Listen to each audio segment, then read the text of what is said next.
Hello everyone, Charles Watts here, the Arsenal correspondent at Goal, joining you the day after Arsenal's victory at Rapid Vienna to get their Europa League campaign off to a winning start. As I said last night in my ratings video and match review, not the prettiest of performances, not the most comprehensive of victories, but a win is a win. And that was probably, you would say, Arsenal's most difficult task in this group. So to get underway with a win away from home, in front of some fans as well for the first time since March was a decent effort, especially having gone behind. They showed some pretty good character in that second half and got the win done. If you haven't seen my ratings video yet or match review, it's down there somewhere, so please do have a look at it, see if you agree or don't agree with how I rated the Arsenal players. And leave a comment if you would like. Thank you as always for your support on this channel, for all the comments, all your likes, all your subscriptions. And if you are new to this channel, as I explained at the start, I am the Arsenal correspondent at Goal. I cover Arsenal throughout the week, up and down the country, and all games, usually across Europe, but obviously at the moment, because of COVID, I am not flying anywhere. So I wasn't at Vienna last night, but I will be at the Emirates on Sunday as Arsenal return to Premier League action against Leicester City. And I'll talk about that game a little bit as we get towards the end of this video. But I wanted to just run a few things from last night, a couple of which I sort of touched upon in my video after the game. Just go a little bit deeper into those issues as well. And then, look ahead. We've got the Leicester game coming up on Sunday. Look at team news, that sort of thing. So let's quickly start with last night. And I just wanted to talk about really Gabriel and Thomas Partey. I wrote a piece about it after the game. I'll drop it into the description box below, actually, so you can have a read about it. Really, £70 million that those two cost in the summer, and already looking like an absolute bargain. And you think that is a £70 million investment in Arsenal's spine, in centre-back, central midfield, and you can see already the improvement those two are going to make. And the best thing is, as Mikel Arteta said to us after the game last night, they're only going to get better as well. I mean, this was Thomas Partey's first start for Arsenal.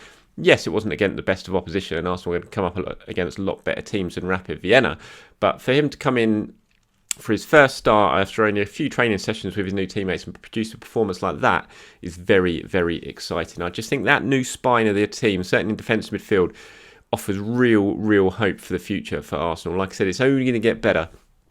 And you just think it's fixed a real big hole. The summer recruitment, although, there's still stuff to be done, and I'll touch on that as well later on in this video.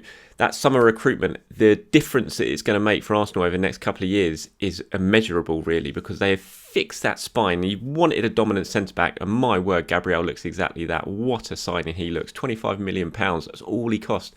Looks an absolute bargain. I mean, his statistics last night and since the start of the season have just been incredible. I'll still never understand how he was left on the bench for the Liverpool game in the league. Why on earth Mikel Arteta chose to leave him on the bench for that game, I will never know. He just looks fantastic. His reading of the game, his ability in the air, his ability in the duels, his tackling quality, the way he passes the ball out from the back. He looks an all-round fantastic centre-back, and he's only 22. He's going to get so much better as well. Looks genuinely exciting signing for Arsenal. And when you add Partey into the mix and you look at that from defence to centre-back, right in the heart of midfield, right in the heart of the team, Arsenal have improved immeasurably in the summer because of that £70 million investment, because of quality scouting. Mikel Arteta will be absolutely delighted with how they've settled in. I think it's really exciting for Arsenal having those two players at the club, and the difference that they're going to make in terms of defensively, certainly, but also Thomas Partey in terms of the attacking sense. We saw last night how good he is with the ball at his feet, how good he is in terms of his passing ability, how he can split the lines. A couple of passes last night were literally wow quality. They were so good. Really exciting debut, full debut from Thomas Partey. And I just think that it comes down to really good recruitment, that does. And that's what Arsenal are going to need more of over the next couple of years, because they've fixed a really big hole that they've been needing to fix for a long time with those two additions. Now they need to finish that next piece of the transfer jigsaw. And that's what it is. It is a transfer jigsaw. When Mikel Arteta arrived, he knew there was huge work to be done. The league table didn't lie. The performances didn't lie. Huge work needed to be done in the transfer market to make Arsenal into a better team, to make them more competitive, to get them back challenging at least for the top four and a place in the Champions League. And he's already starting to do that. I mean, the way he did it last year just to win the FA Cup with that squad was impressive. But now when you add Thomas Partey and Gabriel in the mix, makes Arsenal a much, much better team. The important thing is now is that they continue that and they continue this impressive recruitment, because Rome wasn't built in a day, that all that cliche saying, but it wasn't. It's going to take a few transfer windows to Arsenal to really get the team together that Arteta, that Edu wants. They've had a really, really good start so far in the last window. We've seen that with Gabriel and Thomas Partey, but now the next summer is going to be really key, because there's clearly still quite a big bit of the transfer jigsaw missing. When Arteta came in, when any Arsenal new manager came in, it was the same when Emery arrived. It was like Arsenal have got to sort out their defence. They've got to make themselves more difficult to beat, because until they do, they are never going to compete for trophies and they're never going to compete with the teams above them. That was the key, first of all. When they've done that, they've brought in Thomas Partey, they've brought in Gabriel. We'll have to wait and see how Pablo Mari does when he gets fit, if he's going to play or not, if he's going to make a big difference as well. But just those two players have really improved Arsenal defensively, as obviously has the structure that Mikel Arteta has brought in and the coaching that he's brought in. That was the first thing. And you look at the record, the goals conceded, they've certainly done that. The next stage of this transfer jigsaw is going to be about fixing things going forward. And that's where Arsenal is still lacking. We all know it. We can see it. Creativity-wise, they're struggling. I know everyone's going to talk about Mesut Ozil and why isn't he there. I mean, I'm not sure Mesut Ozil comes in and fixes things for Arsenal. He probably would improve things in the final third. It's no doubt about that, just because of his quality, because of the way he can pick a pass. But the formation that Arteta plays doesn't suit a Mesut Ozil type player. Mesut, where's he going to play at the moment, really? We all know where he wants to play. So I don't think it's as simple as just saying Mesut Ozil. I mean, Liverpool don't have a number 10 type player. They still create an awful lot of chances, and that's because of the quality of their front three. I think with Arsenal at the moment, they're still lacking. They don't have goals apart from Aubameyang. Don't have too many goals from Aubameyang. Pepe isn't scoring regularly enough. He's just not producing enough at the moment, certainly for a player who cost the price tag that he cost, and that is going to be a problem if he doesn't pick up his performances as the season goes on. He did obviously get an assist last night, which was good, but you want to see more from Nicolas Pepe, and you just want to see the wingers involving themselves more in the game as well. Obviously, Aubameyang's playing out on the left at the moment.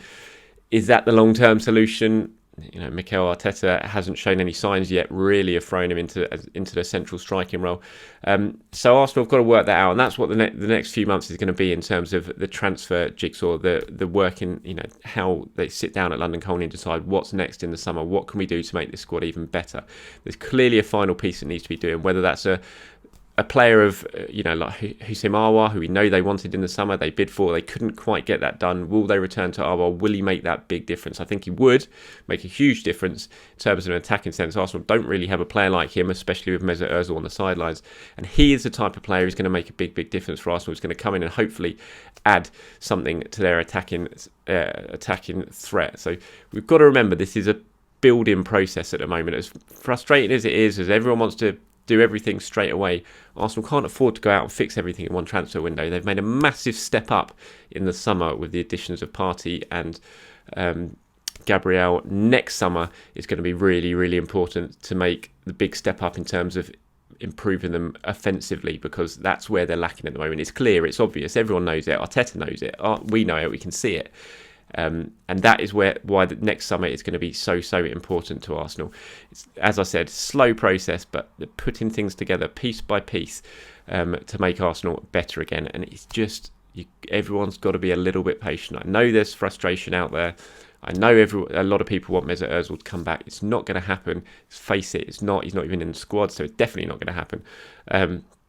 So we've got to go. We just got to stick by and wait to see how things evolve over the next few months. And Arsenal are in a much better place now than they were when Mikel Arteta arrived. And give it another year, give it another summer transfer window, and you would say, hopefully, certainly by the quality of the recruitment this summer, that they can get things right and improve things in the final third next summer. I don't think much is going to happen in January. It never really does. I think it's unlikely. Arsenal are going to make huge moves to bring in someone in January. You never know, but it's certainly at this stage I would say it's unlikely. It's much more likely they're going to wait to see where they are in the summer, where they've finished this season, how much money they're going to have before they really step up to try and improve things in an attacking sense. Just online, I thought Mikel Arteta made a mistake last night. I didn't really understand it in terms of Eddie Nketiah. I don't know why he played sort of out wide on the left. If you're going to play Eddie, you play him as a central striker, surely. Playing him out on the left I thought was a bit odd from Mikel Arteta, especially when you had Reece Nelson on the bench. You could have played Reece on the left, or you could have moved Pepe over to the left and played Reece on the right. I know you want to give Eddie game time, but I'm not sure playing him out on the left is the best thing to do. He didn't really have a decent game yesterday. He got frustrated. He could have got himself sent off for that swing of the arm. Didn't really understand that from Mikel Arteta, I have to say. I think if there was a mistake that he made yesterday, I thought that was it. It was an odd one. It didn't really pay off. I just want to talk about team news ahead of the game on Sunday, Leicester. I've seen a few people have been asking me, certainly on my social media, about Bukayo Saka. Is he injured? Did he go off injured last night? He obviously took that pretty heavy whack on his ankle that he went down and had treatment for. I don't think there's much to worry about with Saka. He was substituted yesterday not because of an injury, but because just of a tactical substitution for Mikel Arteta. So I don't think we have to worry too much about Bukayo Saka and that ankle injury that he seemed to get during the second half of yesterday's game. So hopefully Saka will be all right. Dani Ceballos, he didn't train on Wednesday. His ankle is... not Dani Ceballos, sorry, Willian. He didn't train on Wednesday with that calf injury that he has. So Arsenal say he's being assessed ahead of Sunday's game. But he's certainly a little bit behind, say, Dani Ceballos, who did train on Wednesday. Although he didn't fly out and feature in the Europa League because of his ankle problem, he did train on Wednesday, which suggests that one is not as bad, certainly, as Willian's injury. So I expect Ceballos to be okay for Sunday. He too, Arsenal say, is being assessed ahead of that game. Mustafi obviously didn't play yesterday, but he's back fit, which is a big boost for Arsenal. The usual suspects aren't yet back, so Pablo Mari, Gabriel, Martinelli and people like that. Martinelli, it's easy to forget about Martinelli. He's been out for so long now, but you kind of look at that left side of the attacking position, or even as a central striker with competing with Lacazette and Eddie Nketiah. Gabby's going to offer an awful lot when he comes back from injury. We always saw how good he was last season. He looks stronger. He looks like he's really been bulking up while he's been out injured. So it'll be interesting to see if he's still got that absolute explosive pace that he did have before, or if maybe the extra muscle has slowed him down a little bit, but it certainly would have made him stronger. So it'll be really interesting to see Gabby Martinelli. Can't wait to see him back. But out of all the injured guys we've had to wait a little bit for, like Rob Holding, who's still 3 weeks away, Callum Chambers, who is fit now but has been eased back into action, Gabby Martinelli's still a little bit further off. But when he does come back, it should be a really exciting addition to Mikel Arteta's squad. So that's about it for today's video. Just sort of pop on a general, more of an in-depth look at yesterday's game and the fallout from it and what impressed me and what didn't impress me, and look ahead to Sunday. So thank you everyone for watching. I do appreciate your time as always. It's pretty gloomy, grey and miserable out there today, so try and enjoy your Friday as best as you can, and certainly look forward to a weekend of Premier League football this weekend. So until then everyone, until my next video, enjoy yourselves, stay safe, and I'll speak to you soon.